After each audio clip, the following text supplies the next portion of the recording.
So you have the first overall pick in a roto draft. Who are you taking? Ronald Acuna, Mookie Betts, or Mike Trout? Welcome to Fantasy Baseball today on Thursday, October 22nd. Frank Stanfield joined by Scott White and a special guest who we will get to in just a few moments. Who are you taking between those three outfielders, Scott? I'm taking Acuna. Homer. I don't think I don't think he did anything to deserve losing that top spot. He struck out a little more, but a couple stints on the IL, making a already small sample size even smaller, and just the clearest power speed combo. And obviously, given the demand for stolen bases right now in the current roto environment, 5x5 environments, that counts for a lot.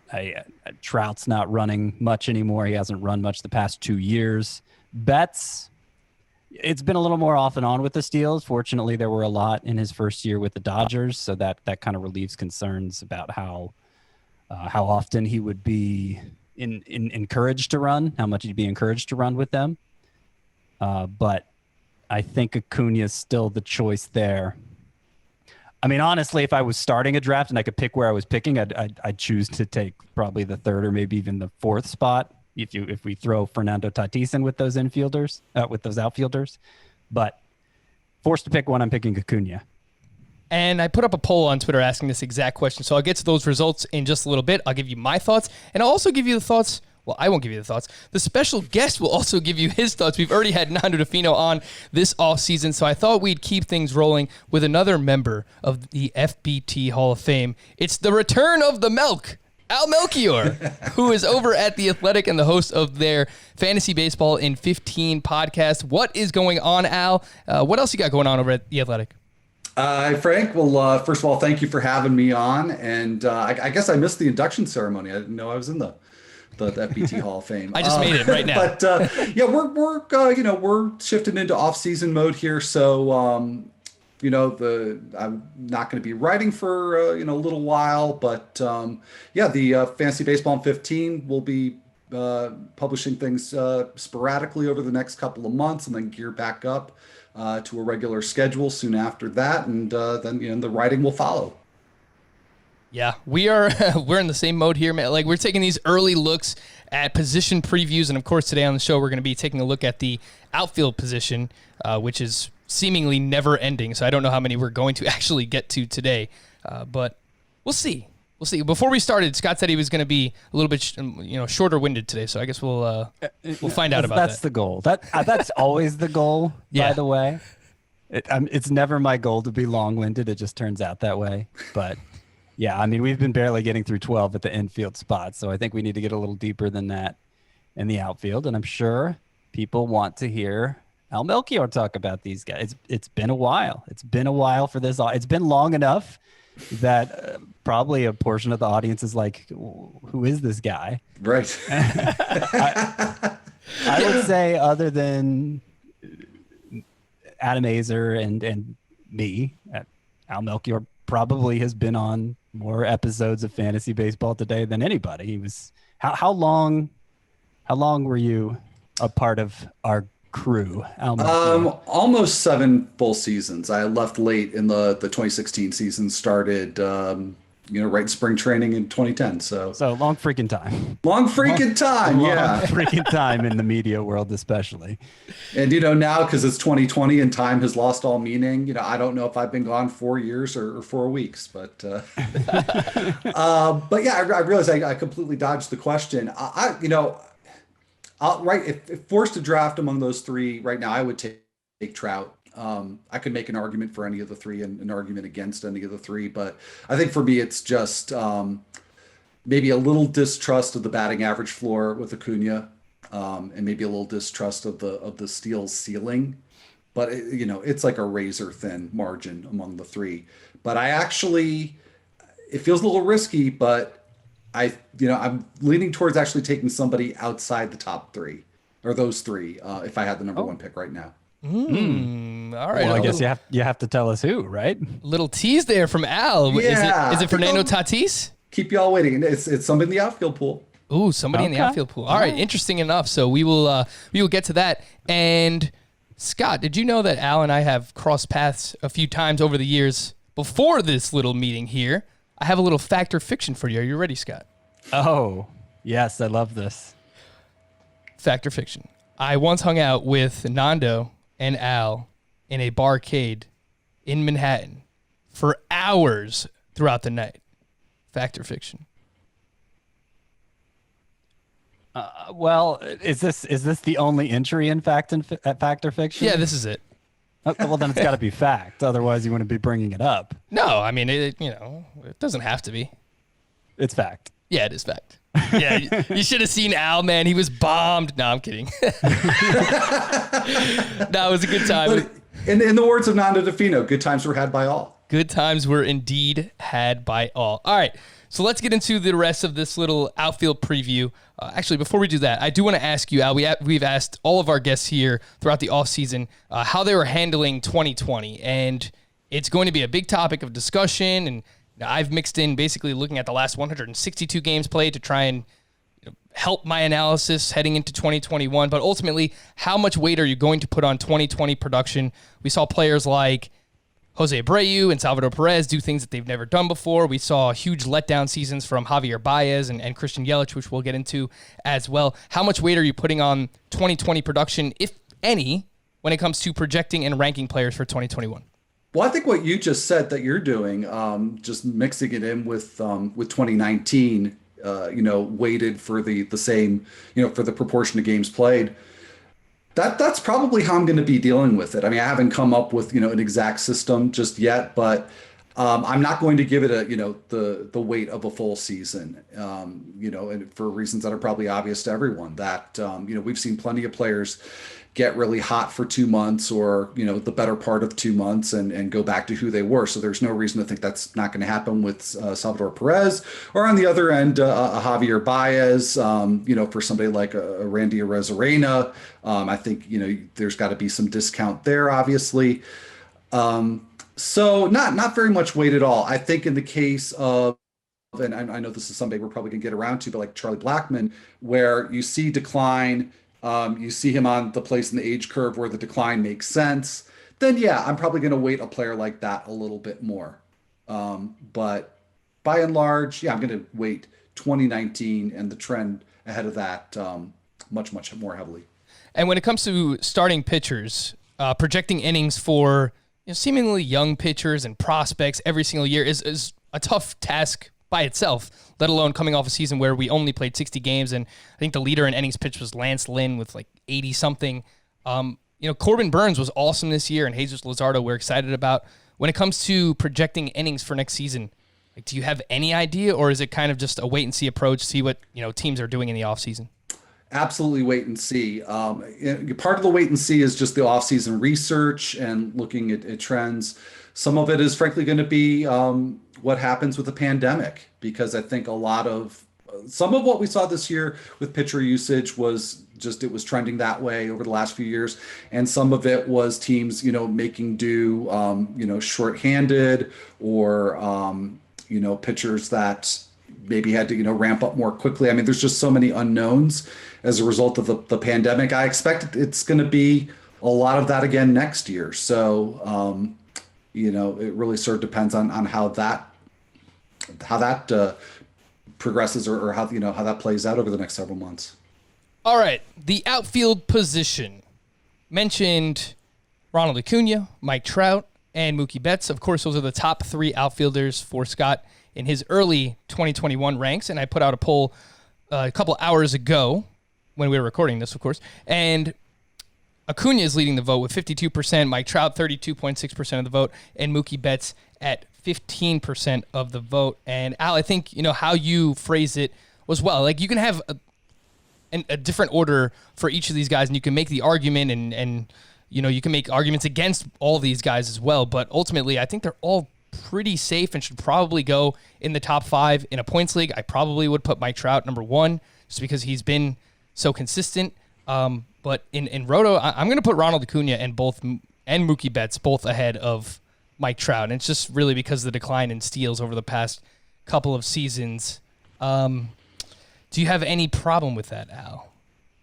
No, I don't. Like I said, somebody could come up with any sort of configuration, and I could probably be convinced of it. So I certainly wouldn't blame anybody for going with any one of the three in any sort of format. Okay. Yep. Go ahead, Scott. It sounds like you're going with number 4 in my outfield rankings because I don't see who else it could possibly be. Yeah, I didn't think you'd have a hard time figuring that out. Absolutely. And again, I'm not sure of it because I'm aware of the fact, and we'll just do the reveal here, Juan Soto, that I'm doing the inverse of Blackman here with Juan Soto, which is I'm looking at the small sample from 2020, looking at the age, looking at the trajectory, and I'm pretty much buying into just the stratospheric production that he put up in those over this, the portion of the 60 games that he actually played. Yeah, so of course, Juan Soto is going to be 22 years old at the start of the 2021 season, and he was just ridiculous. I mean, 351 batting average, 13 home runs, 39 runs, 37 RBI, 6 steals in just 47 games. And he started the season on the COVID list, and he still wound up doing what he did. He averaged 4.7 fantasy points per game, which led all hitters. So, Scott, when I put up this poll, a few people actually wrote in, and they're like, Juan Soto. I don't think it's crazy that some people are going to consider moving him ahead of these other 3 options that we mentioned in Acuna, Trout, and Betts. Yeah, it's a little bit of a stretch for me. It's not crazy. And it's always uncomfortable making the argument against the player that is really good. And it's splitting hairs to a degree. But if I'm going to quibble over Juan Soto, it's that the ground ball rate, which kind of got us worried in his rookie season, and then his sophomore season, I was much improved. It was back in this third season. It was one of the highest ground ball rates in the league. And, I'm not sure how much I care about that for Juan Soto when the production's been there anyway, but I'd rather not have that hanging over him, and if it's if we're looking for risk factors among these players, that would be one of the higher ones for me. The other issue with Juan Soto is I'm not confident in the base stealing ability. He had 12 in 2019. It was really the first time he had shown any amount of that, so I was skeptical of that in the first place. He ended up with 6 in the 60-game season, so a really good pace. 'Cause a lot of those were piled onto the end, which it's not uncommon for a stolen base distribution to be inconsistent. So, I wish it like I could say for every player, I wish we had 4 more months to see how many bases Juan Soto would have ended up stealing. StatCast has him only in the 32nd percentile for sprint speed, so he's not fast like you'd expect a base stealer to be. I think that's very much in question. But if you're just talking about pure hitting ability, I might put Soto second behind Trout. And if we're talking about a points league context, I move Acuna behind Soto for sure. As little as Soto strikes out, I move Tatis behind Soto. He's not outfield, obviously, but I'm drafting him ahead of him in a 5x5 league. So in a points league, Soto is probably third for me. But in a 5x5, I have him 6th, with Shane Bieber also thrown in there as the 5th player. And see, here's the thing for me is that, so we pose this, and I understand this is an outfield episode here, so we're ignoring Tatis, but Tatis does, I think, belong in that discussion, and I think Soto does too. So what I would say about Acuna and Trout and Betts really extends to Tatis and Soto. I feel like it's a 5-way contest, and I don't think anybody is crazy going any one of the 5 ways. And given that I see them as that close, and I look at what Soto did this season, given that I see them as roughly equivalent, I think Soto's got the highest ceiling of the 5. So, Scott, I did just want to touch on what you mentioned about the ground ball rate for Soto, because that stood out to me as well. And I'll throw this question back your way, Al. And I was going to ask, does it really matter if your launch angle decreases and you hit more ground balls when your barrel rate is a career high? So basically, yes, he hit more ground balls, but when he hit the ball in the air, he hit it better in the air than ever before. A 99.5 mile per hour average exit velocity on just fly balls and line drives. That was tied for 3rd in baseball with Ronald Acuna. So he had a 36% home run to fly ball ratio, which is extremely high and probably not sustainable. But when he lifted the ball, he lifted it pretty damn well. So is that something that kind of eases your mind, Al, when you see that huge spike in ground ball rate? It's a part of the picture that's really reassuring to me. And I take sort of a glass half full approach, like an opposite view of this than what that Scott does, that you look at that ground ball rate and in isolation, it is a little concerning. But I look at it as that, with that big jump, that he looks like a regression candidate. Usually when, you've got big swings like that, they'll go the other way the next season. So I don't expect Soto to hit 55% of his batted balls on the ground next year. I think, most likely be under 50. And if it doesn't, he'll still be awesome like he was this year. But I think that, whatever regression there might be in power, pound for pound, I think he gets it back by hitting in the air a little more next year. I know I'm slowing down a conversation that I wanted to move quickly, but Al's a good person to ask because I'm not going to feel like an idiot for asking him. So barrel rate specifically, to a lesser degree hard hit rate, but especially barrel rate. I've been approaching players who have this outlier barrel rate, outlier for the rest of their career, let's say. In Juan Soto's case, it's, he was in the 99th percentile in barrel rate, so an outlier overall. If that's the main source of a player's improvement, from what I can tell, I'm kind of tuning that out, because that just seems like, okay, he was hot. He was barreling up a lot of balls, and so obviously the numbers were high. Does that seem like an appropriate way, an appropriate inference? It can be. I tell you what, I put more stock into average exit velocity on flies and liners this year, and actually in general, but especially this year, because it's just you're looking at a larger sample. Every time they launch the ball, you're getting an exit velocity reading, and that it's going to be more. Only a portion of those airborne balls are going to be barrels. So I like to go with the larger sample. So especially in a 60-game season, I wasn't really that trusting of the barrel rates. Now that's not going to be anything that's going to deter me from Juan Soto, because all the other numbers are so impressive. But I mean, I think in general that's a pretty good point. Yeah. Yay! I made a pretty good point. Hey, don't sell yourself short, Scott. You make a lot of those. Come on. You might have noticed, but fall is here. In Al's case, it seems like winter is here, because we were talking before the podcast, and he said something about -degree weather in Montana. So I'm sorry, Al. Unless, of course, you like it. Then it's perfectly fine. But fall is here for most people. It's getting chilly outside. You might need some sweaters or jeans, maybe even a new jacket. The first place you should look is Express. This is the new Express, which offers a fantastic combination of comfort, fit, and versatile styles of clothing. What we're offering you today is $25 off your next $50 purchase. All you have to do is text baseball to 397-737. Again, text the word baseball to 397-737. Look good, feel good is a real thing. You know exactly what I'm talking about. You just feel different. And you have a higher level of confidence when you leave the house and you think to yourself, I look pretty damn good today.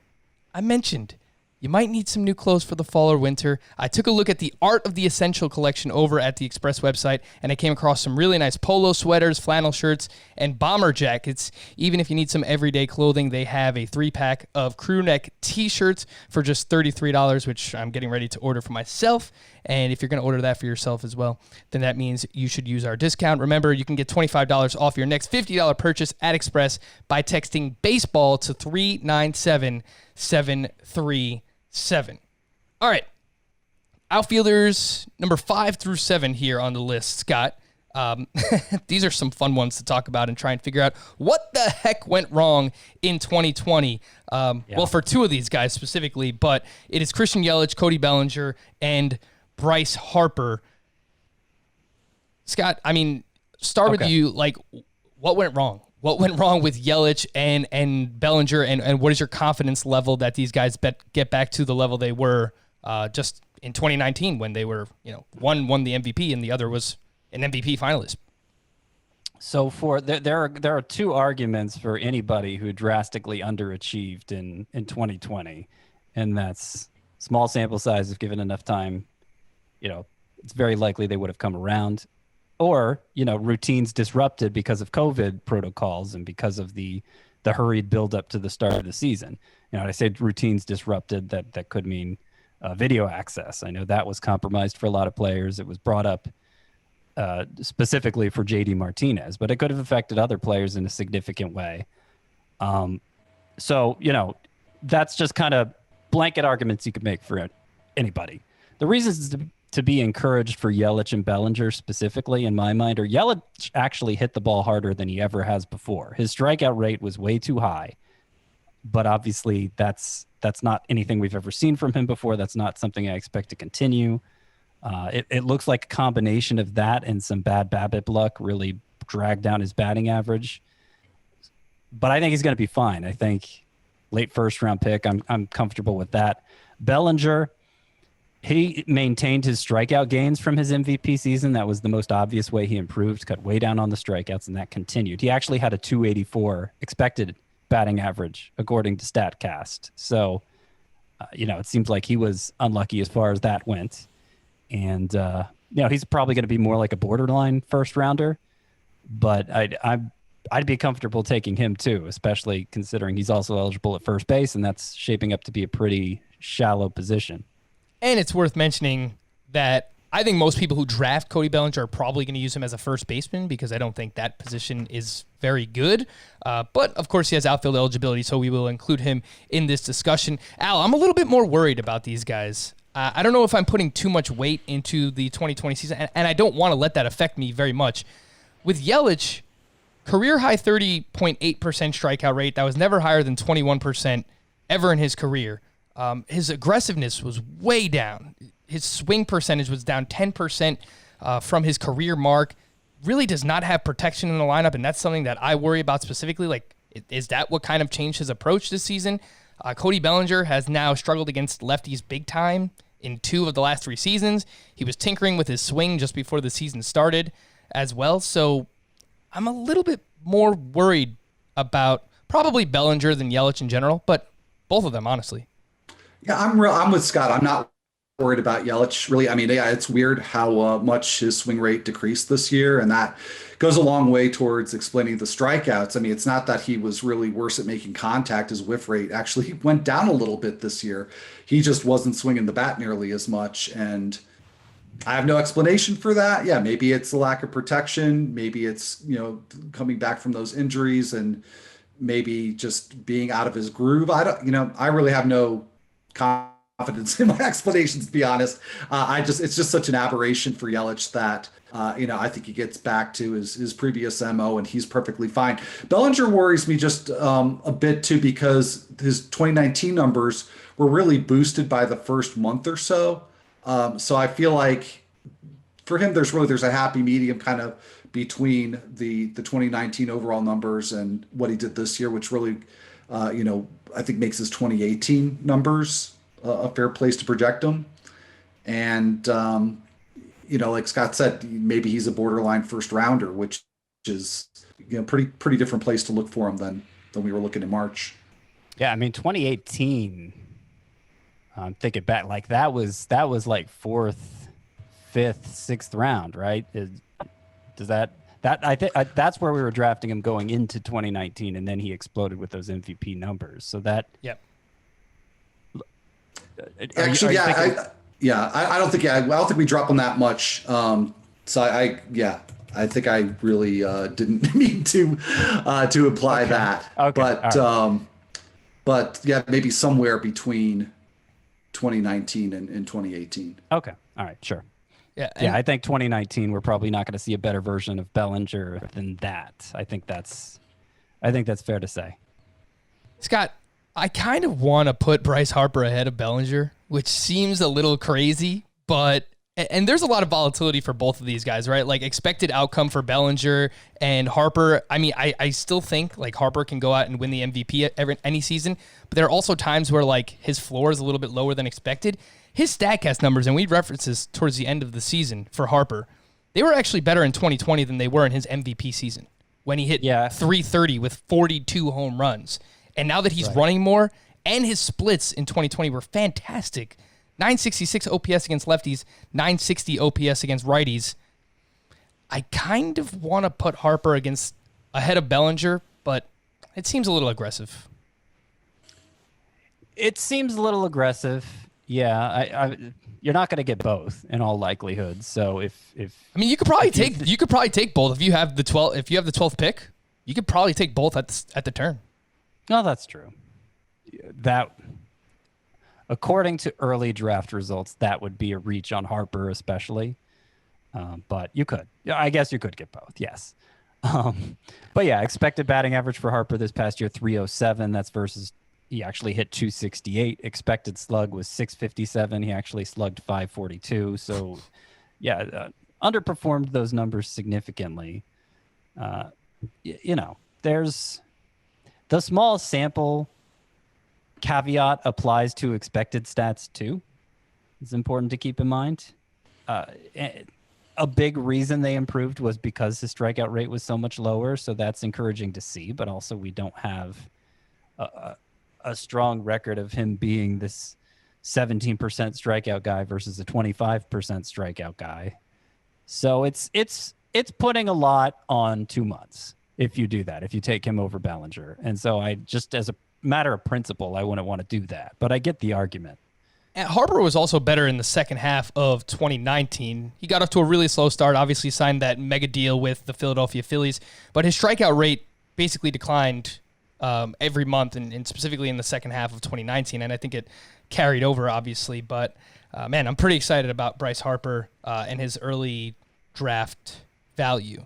That brings us to Whit Merrifield, who you have at 8, Scott, and we spoke about him on the second base preview, so I'm going to avoid him, and we'll also skip over Kevin Biggio and Dom Smith and Brandon Lau if we get to those guys a little bit later on, because I assume most people will be drafting them for either second base or for first base. So your next trio in the ranks, now we're up to 9 through 11, would feature Marcell Ozuna, Kyle Tucker, and George Springer. And for Ozuna, this is basically the example of trusting in the StatCast data and trusting the process, because he basically underperformed all of his numbers in 2019. And we were telling people, look, buy back in 2020. I don't think anybody could have seen him finishing as the number 1 outfielder in Roto this year, Scott. But, he did perform closer to those expected numbers like they were in 2019, obviously, for his actual numbers in 2020. The big question is, where is he going to land in the offseason, because he's a free agent, so I honestly don't know. Nobody knows. Nobody knows. Well, of course, the Braves are saying they want him back. I kind of feel like he probably priced himself out of their budget, but maybe not. We'll see. I think everybody would like to see him back with the Braves for his fantasy value as good as this season went. And yeah, it probably comes as a surprise to a lot of people listening. Marcell Ozuna, with a late surge, finished number 1 in the outfield rankings in both Roto and points leagues, by the way. Finished ahead of pulled ahead of Mookie Betts.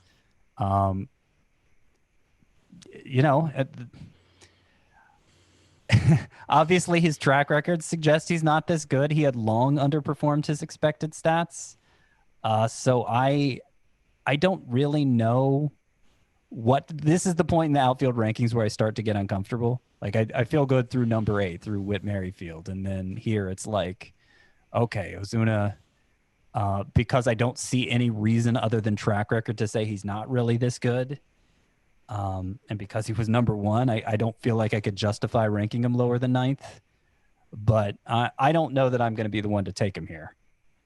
Yeah, we'll see what happens in the offseason, obviously, where he lands. But Kyle Tucker, who you also have in this range, I think is very interesting because, I know Chris Towers was all over in the 2020 preseason.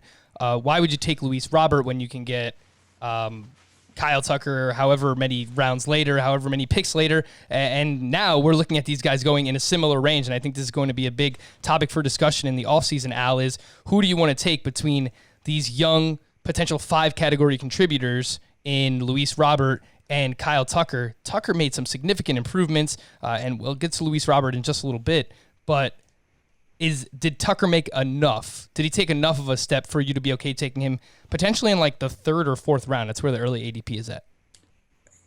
If I still need an outfielder at that point, yeah, I'm as comfortable with him as I am with anybody, and including Ozuna. but I really want one of those top 7 outfielders. I just recently did the 2 early mocks, the Justin Mason mocks, and I talked a little bit about this with Derek Van Riper on Fantasy Baseball in 15, and I had the 15-16 turn in that league, and so I took Freddie Freeman and Francisco Lindor, and if I could rewind it, I would have wanted to take Harper with one of those picks because I could have come back when I took my first outfielder, who was Castellanos, and Javier Baez was still there. So, DVR said he thought I was kind of splitting hairs with that. Lindor and Castellanos versus Harper and Baez. Kind of interested what you guys think about that. Would you rather? But the point here is just that with shortstop being so deep and outfield being, 7 deep in that tier, I would like to escape with an outfielder in the first 2 rounds. I think that's pretty close, actually. You said it was Lindor and Castellanos versus Harper and Baez. Yeah, I mean, the thing is close. Look, I have more confidence in Lindor than Harper because of the track record. I understand what you're saying there, where it just, the value may be better at shortstop later on, whether it's Baez or I have a lot of confidence in Gleyber Torres and Carlos Correa, who probably go even later. But I have a lot of confidence in Castellanos still too. I feel like if he got another 4 months, the most optimistic projections for him would have played out because his batted ball profile still looked awesome. Yeah. And I have him 18th in the outfield, Nick Castellanos. So that's still a pretty aggressive ranking for a guy who ended up hitting, I think, 230 something, maybe even less than that. Well, I have a proclamation on Nick Castellanos that we're going to get to a little bit later on, but okay. I'm pretty excited about Nick Castellanos. Kyle Tucker, I'll just wrap it up with this. The main thing that stood out to me was the fact that I know we spoke about this early in the season, Scott, that he was performing well against left-handed pitching, but that really fell off as the season went on. And Kyle Tucker finished with just a 695 OPS against lefties, 905 against right-handed pitching. I looked into his minor league numbers. He dominated lefties at every single level, every single season. So I really do not worry about this with Kyle Tucker and the potential of George Springer potentially, leaving in free agency. Not that I have any worries about Kyle Tucker's playing time anymore, but it just gives you a little bit more validation. So I actually don't mind him going in this range in early ADP. No, I mean, he performed at like a 25 homer, 25 steal pace. He didn't strike out that much. Yeah, I think he delivered pretty close to his best case scenario, and the lefty split. I mean, you're a full season's worth of left-handed splits against a left-handed pitcher is already pretty small. So you're talking about a tiny sample of at bats there, where Kyle Tucker finished with a little less than a 700 OPS against lefties. I mean, if he's like a 725, 750 OPS guy against lefties, he's going to be pretty good. It's more about, are the Astros willing to use him against lefties? And certainly appears that they are.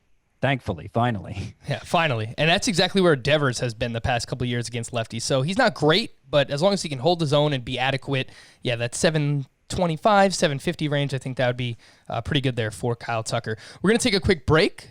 I just want to remind everyone that if you enjoy listening to Fantasy Baseball Today, drop a 5-star Apple Podcast rating and review and leave a question as part of your review. Next week, we're taking a look at relief pitcher and starting pitcher. So if you have any questions for either of those previews, please leave them on Apple. I actually recently found out that if you've left an Apple Podcast review in the past, you can still leave another one or update the one that you have left previously. So if you have a question, make sure to drop it there, and we'll answer them next week.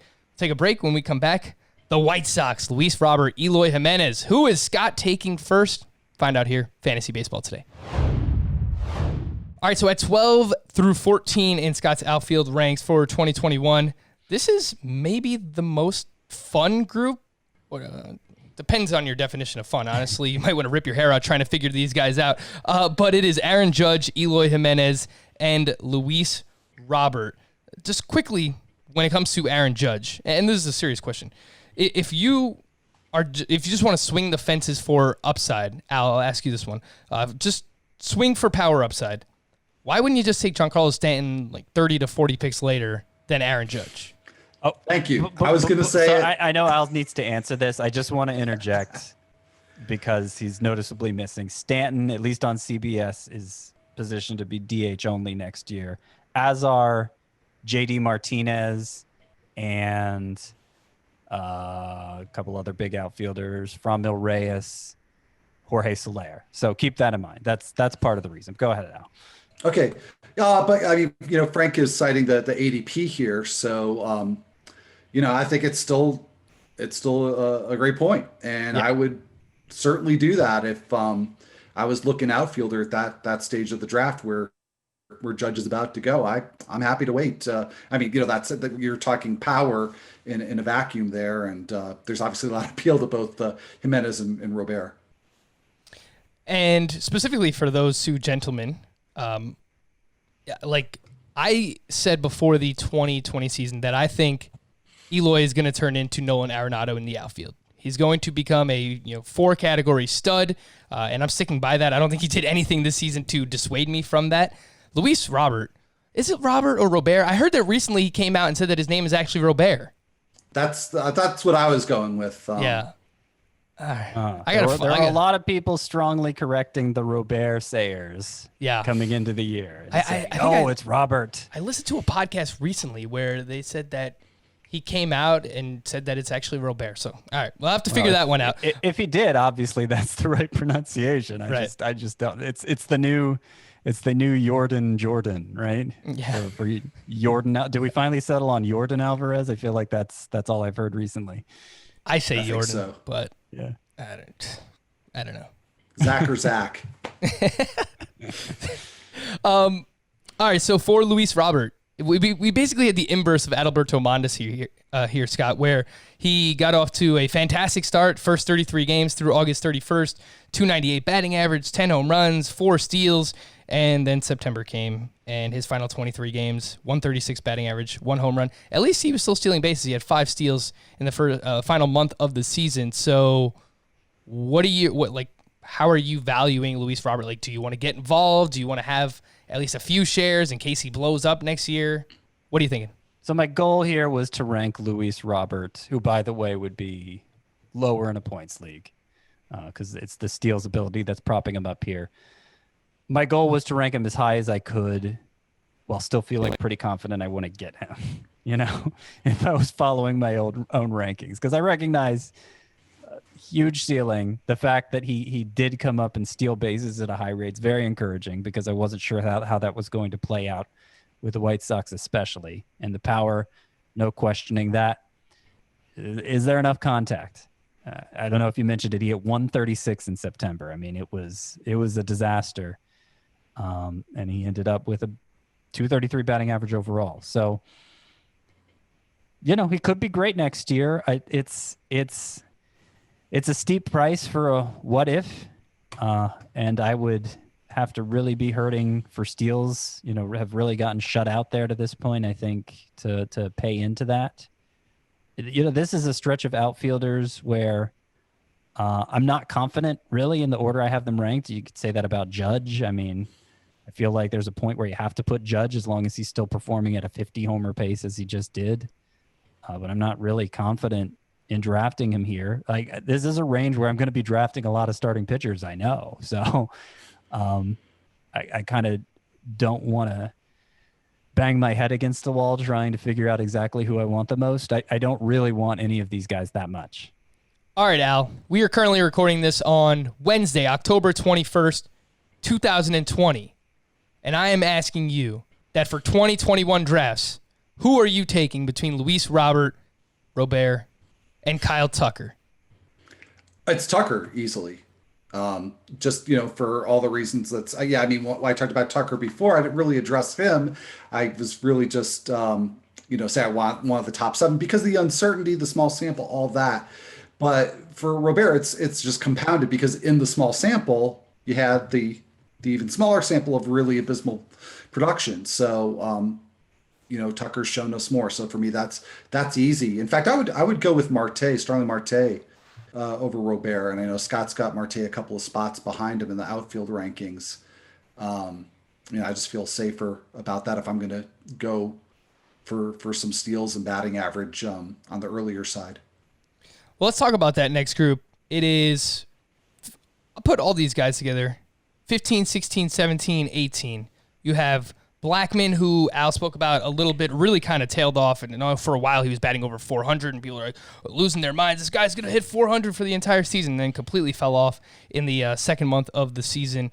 Starling Marte, you have at 16. Scott, Trent Grisham comes in at 17, and then Nick Castellanos. And the proclamation that I would like to make right now on Nick Castellanos is that he will be 2021's Marcell Ozuna. He will, not entirely, like, do I think he's going to hit 330, 350? No, but I think he's going to bounce back in a big way, and heading into 2022 drafts, we're looking at him as like a third, fourth round pick. I think that he's certainly capable of doing that, and the underlying numbers said so this season. So Blackmon, Marte, Trent Grisham, Castellanos, this is an interesting mix of old, new, speed, bounce back.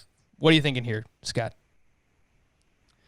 Yeah, so I still like Charlie Blackmon a lot. I think there's going to be a temptation to downgrade him because of his age. He's entering his mid-30s now.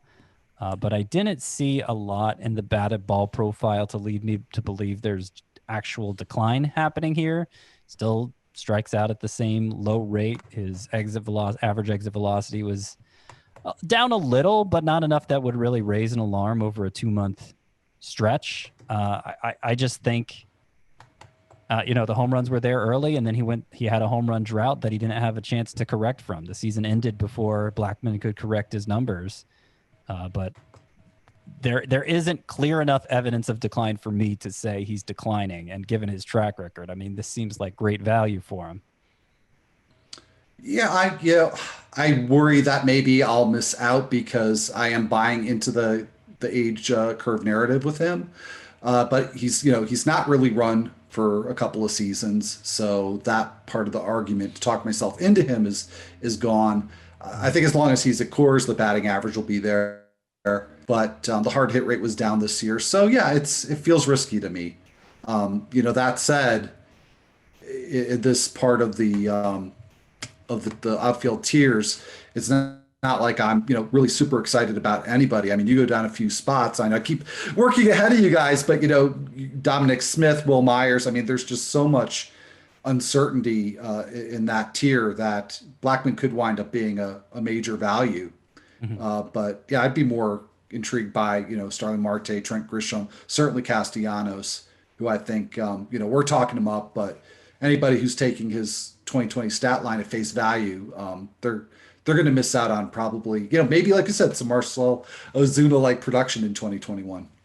And for what it's worth, again, like very early drafts and these 9 mock drafts, Charlie Blackmon 81 ADP. So last year we started to see him slide a little bit, fall into like 3rd, 4th, 5th round, and now down at 81 is Charlie Blackmon. So it'll be interesting to see if he actually remains in that range, or does he continue to drop, or so be it. Trent Grisham is one that really stood out to me, Scott, and I know that he offered this solid combination of power and speed, and I've talked about it on multiple podcasts, right? Like, I don't think the speed is going anywhere for any of the Padres. Like, I think Jace Tingler is super aggressive with his teams on the base paths, and I don't think that is going away anytime soon. Trent Grisham will be just 24 years old at the start of next season, and I think some people are going to find it surprising to see him this high in the rankings. But 10 home runs, 10 steals in 56 games, specifically in Roto, I don't think it's crazy. And I think he could probably even be better than he was. His batting average ended up only around 250. The data suggests it should have been better than that. And it finished 251. XBA was 263, but I mean, given the quality of contact, I think the line drive rate was very high. 24.8%. Yeah. Okay. There you go. I see even more ceiling for Grisham than he showed, and obviously he showed the biggest things he showed were not a quadruple A guy. His numbers were ridiculous in the minors last year. Didn't do much with the Brewers after getting called up. We know he's a legit everyday player, gets on base a ton, and also he's going to run a lot, like you said. So I think I think I'm confident drafting him here. I think there's a better chance he gets even better than he takes a step back in 2021.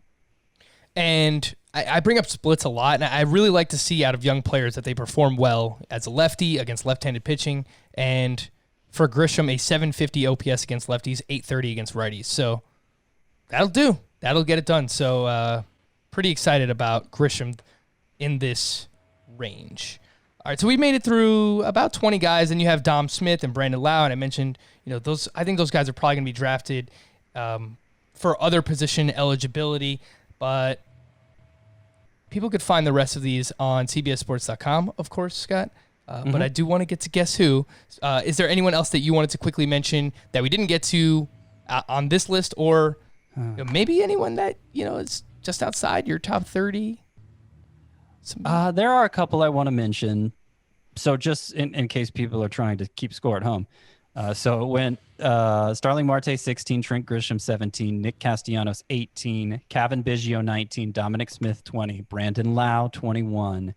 And then we get to a couple true outfielders here that there are going to be a lot of questions about. At 22, I have Will Myers. At 23, I have Teoscar Hernandez. And I mean, Will Myers, I don't know. I'm interested in hearing what Al has to say about these guys, because it's not like the data backs up their production, both of them, but they have pretty long track records of being something much less than this. And in neither case was the strikeout rate significantly better than in years past. I mean, Will Myers from one year to the next had improved, but it was a more typical strikeout rate. 2019 was the exception, how high it was for him. So it's not like it's not like that explains it all. It was weird that Will Myers only stole 2 bases with Jace Tingler as his manager and the Padres running as much as they did. We kind of presumed there would be steals there for Will Myers. So can we count on that from him going forward? I don't know. But certainly he looked like a good hitter in 2020, as did Teoscar Hernandez, despite a 30% strikeout rate. I don't know. I'm skeptical of both these guys. I have a hard time justifying a lower ranking than this, though. Yeah, and I'm with you. I was surprised at the end of the season to look at Will Myers, what he did in context of his career, and to see that 2019 was really the outlier, because I wanted nothing to do with him going into 2020, not only because of the bad 2019, but the Padres at that point, as I'm sure everybody remembers, had such a crowded outfield. And I just thought, I wonder if Will Myers is even done as an everyday guy. So I still sort of had that in my head at the end of the season. So to go back and look at it and see that last year was the outlier, that's something that's really going to stick with me going into next year. Yeah, we have a lot of questions to answer in the offseason. We'll see what happens with Oracle Park in terms of, I know the ball was flying out of there, and a bunch of Giants had great numbers at home. And we had a few explanations from Giants fans as well. Something in their outfield being open that affected like the wind and stuff. So we have to find out what's going there. But Mike Yastrzemski was fantastic this season, and it's really hard to argue, the past 2 years, what he's done to this point. So he's one that we have to dive into in the offseason. Austin Meadows too, who was like a 4th, 5th round pick last year, is playing in the World Series right now while we're talking. The game is on, and really hasn't looked good in the playoffs. Was not good in 2020 at all. So trying to figure out like who is the real Austin Meadows, and Randy Arozarena, who everyone is so excited about. When I brought up Trout, Betts, and Acuna, obviously I should have put Randy Arozarena in the mix there as well. Who would you guys rather have? Well, I can tell you exactly where I have them. I have Yastrzemski 25th. He would be 21st in points leagues. Move some of those base stealers behind him, and he's a good plate disciplined guy, obviously. But for 5x5, I have Yastrzemski 25th. I have Austin Meadows 31st. I'm not super confident in a bounce back from him, in part because I'm not confident in the Rays, how the Rays use him. And then I have Arozarena 34th. Well, Scott, the question I actually asked was, who would you take between him, Trout, Acuna, and Betts? Because Arozarena is like the best player of all time, obviously. Oh, is that what you asked? Yeah. Okay. Obviously, I would not take Rosarena. Obviously, Rosarena. I mean, the way that people are talking about this guy is just like, I know he's been fantastic in the playoffs, and he's like a folk hero, but man, I think the hype might get a little bit too out of control when it comes to Randy Rosarena. But those are some names that we'll have to pay attention to. JD Martinez, it's a good point that you bring up, Scott, that he doesn't actually have outfield eligibility. So that kind of throws a wrench in things as well. The old util only for JD Martinez, kind of gross at this point in his career. All right, little guess who action. Are you guys ready? The way it will work is I will give you a clue. You can make a guess. If you get it right, I'll continue to give out the clues anyway, so people know what who I'm talking about here. But are you ready? I just want to point out that if we were playing legit Guess Who, like Al looks like he looks like a Guess Who character right now. He's got the beard, he's got the glasses, like he has so many features that you'd want in a Guess Who game card. So And see, I'm thinking of Burton Cummings, which is a reference that might be, too old for some people. Yeah, I have no idea. A different guess too. Yeah. All right. Are you guys ready? Yes. First up, I'm ready. my 16 home runs were tied for third at the outfield position. So we could just Guess on that. Well, the thing is, Al saw these clues beforehand, and he's like, I already know who it is. I think I know. He thinks he knows. I think I know it. So I think it's Adam Duvall. It is not Adam Duvall, but I believe he had 16 home runs as well. I will continue. My 864 OPS was 18th among qualified outfielders. Okay. 16 home runs and 860 seems like a low OPS for the number of home runs in the span of time. Any guesses?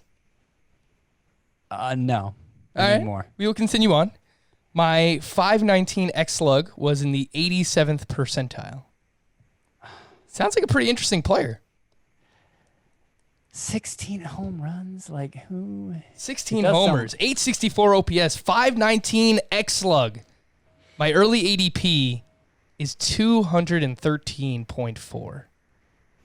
Wait, a guy hit 16 home runs and he's being drafted outside the top 200? I know, right? I got nothing past Duvall. That seemed to fit him perfectly. I know who it is. Uh-oh. It's AJ Pollock. Oh. It is not. Oh, that was a good guess. But AJ Pollock had like a sneaky good year too. Yeah, he did. The next clue that I'll give you, he plays in the same division as AJ Pollock. Okay. So That doesn't help at all. All right, thinking through the teams. Yeah. Well, was it Will Myers? No, it was not Will Myers. Okay. Will Myers has like a 70 ADP. Okay. I He think hit a lot of home runs for the Diamond. Oh, Cole Calhoun. Yeah. Oh. Cole Calhoun. Oh, man. Such I an would have thought interesting, his ADP was even lower than that. such an interesting player. The ADP makes sense now, yeah. Yeah, so Cole Calhoun is actually just turned 33 years old. Just quietly gives you home runs. Not really much else, but 33 homers in 2019, 16 home runs in 2020. So if you're looking for power next year in your drafts, extremely late because nobody wants Cole Calhoun. He's been pretty damn good. So there you go. Our latest edition of Guess Who, Al Melchior. I want to thank you for joining us here on Fantasy Baseball today. You were inducted into the Hall of Fame, and you didn't even know it. How about that? Al, where can everyone find your work, and what else do you have going on right now? All right. Well, folks can find me on Twitter at AlMelchiorBB. I send out the links to everything out there. You can find me on The Athletic. And as I mentioned before, currently Fantasy Baseball in 15's on pause, but we'll be back real soon. And just go to The Athletic Fantasy for all the off-season and draft prep content. And you're not going to CBS. And you can follow Al on Twitter at AlMelchiorBB, AlMelchiorBB. And I texted Adam before we started, Al, and I was like, give me a fun Al reference from back in the day that'll make him laugh. And he goes, oh, I don't know. Adam's a little grumpy right now. I don't blame him. Football is a very busy time of year. I shouldn't even be texting him with this stuff. But I think I used to call him Old Dirty Babbitt. That he did. Or he said someone used to call him Old Dirty Babbitt. I think that might be a Herkism. It's a Herkism. Yeah. I thought Adam was going to bring up the gurgle. That's where I thought, yeah, we were on the same wavelength there, Scott. Yeah. Well, now you got to tell us what the gurgle is. Well, I went through a period where my stomach made these really loud, audible gurgles while we were recording.